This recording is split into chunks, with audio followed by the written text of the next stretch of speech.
सोचिए एक लड़का है जो एक नॉर्मल मिडिल क्लास फैमिली से आता है। जिंदगी में पहली बार उसकी जॉब लगती है। जब उसके मोबाइल पर मैसेज आता है 20,000 salary credit in your account, तो उसे लगता है बस अब तो लाइफ सेट है। माँ बाप खुश है, दोस्त बोलते हैं भाई तेरी सैलरी आ गई है, पार्टी तो बनती है। और उस लड़के के दिमाग में सिर्फ एक ही सोच चलती रहती है, अब मैं भी कुछ बन गया हूँ। लेकिन कुछ ही महीनों बाद वही लड़का रात को छत पर बैठा है, हाथ में मोबाइल है और बैंक बैलेंस देख रहा है। फिर वो खुद से पूछता है यार पैसा आता कहाँ से है और चला कहाँ जाता है। आज की इस वीडियो में हम कोई मोटिवेशन नहीं देंगे। आज हम देखेंगे एक मिडिल क्लास लड़के की मंथली बजट केस स्टडी, वो भी बिल्कुल रियल कैलकुलेशन के साथ। इस लड़के की मंथली सैलरी है 20,000 रुपये। कोई बोनस नहीं, कोई एक्स्ट्रा इनकम नहीं, कोई साइड हॉस्टल नहीं। हर महीने एक ही फिक्स्ड सैलरी आती है। सैलरी आती है तारीख पर बिल्कुल टाइम से। लेकिन मज़ेदार बात यह है कि सैलरी जितनी तेज़ी से आती है उतनी तेज़ी से गायब भी हो जाती है। इस 20,000 रुपये में ना कोई लग्जरी लाइफ है, ना कोई बड़ा सपना। बस इतना पैसा है कि महीने की ज़रूरतें को किसी तरह पूरा कर पाए। इस लड़के को लगता है 20,000 रुपये तो ठीक ठाक पैसा है, मैं मैनेज कर लूँगा। और वहीं से सबसे बड़ी गलती शुरू होती है, क्योंकि जब पैसा हर महीने फिक्स होकर आता है तो दिमाग मान लेता है कि पैसा हमेशा आएगा। लेकिन रियलिटी ये है सैलरी फिक्स होती है लेकिन खर्च फिक्स नहीं होता।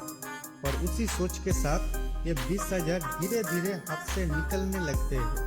अब बात करते हैं उन खर्चों की जो हर महीने होती ही है, चाहे सैलरी आए या ना आए, ये खर्च स्किप नहीं होती। सबसे पहले आता है घर का खर्च, घर का रेंट या फिर घर में दिए जाने वाला मंथली कंट्रीब्यूशन।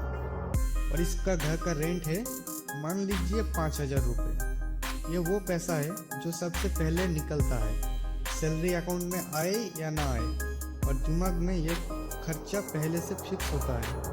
इसके बाद आता है खाने पीने का खर्च, घर का राशन, सब्जी, दाल, चावल और कभी कभी बाहर का थोड़ा बहुत खाना। इस सब में हर महीने खर्च हो जाते हैं लगभग 4,000। खाना एक ऐसा खर्च है जिसे न कम किया जा सकता है ना टाला जा सकता है। अब बात करते हैं ऑफिस आने जाने का खर्च, बस का किराया या फिर बाइक का पेट्रोल। रोज का आने जाने का मिलाकर महीने का खर्च आता है लगभग 2,000 रुपये। जॉब है तो ट्रैवल तो होगा, और ट्रैवल है तो ये खर्च भी पक्का है। आज के टाइम में मोबाइल और इंटरनेट भी जरूरी खर्च बन चुका है।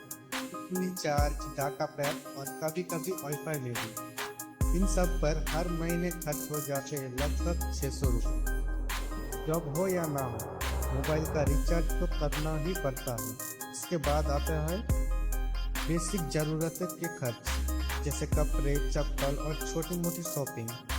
हर महीने भले ना खरीदो, लेकिन एवरेज निकालो तो खर्च बैठता है लगभग 800 रुपये। अब अगर इन सारे फिक्स्ड एक्सपेंसेस को जोड़ दे तो रेंट का होता है 5,000 रुपये, फूड एंड ग्रोसरी का 4,000, ट्रैवल का 2,000, मोबाइल प्लस इंटरनेट हो गया 600 रुपये, बेसिक नीड्स का हो गया 800 रुपये। और टोटल फिक्स्ड एक्सपेंसेस बनते हैं 12,400 रुपये। और वहीं पर इस लड़के की सैलरी का एक बड़ा हिस्सा चुपचाप खत्म हो जाता है। अब बात करते हैं उन खर्चों की जो जरूरी नहीं होते लेकिन फिर भी हर महीने हो जाती है। और वहीं से इस लड़के का फेलियर शुरू होता है। सैलरी आते ही दोस्त के मैसेज आने लगते हैं, भाई सैलरी आ गई है, ट्रेड तो दे दो। शुरुआत में लगता है चलो यार इतनी सी तो बात है, लेकिन जब ये महीने में 2 से 3 बार हो जाता है, कभी चाय, कभी खाना, कभी बर्थडे पार्टी, और देखते देखते इन सब में खर्च हो जाते हैं लगभग 1,500 रुपये। छोटा सा खर्च लगता है लेकिन हर महीने रिपीट होता है। अब आते हैं ऑनलाइन शॉपिंग पर। उन पर नोटिफिकेशन आता है सेल लाइव है, और लगता है ये कोई बड़ी चीज़ नहीं है, बस छोटी सी तो शॉपिंग है। लेकिन शॉपिंग करते समय कोई ईएमआई नहीं बल्कि पूरा पेमेंट से करने को सोचते हैं।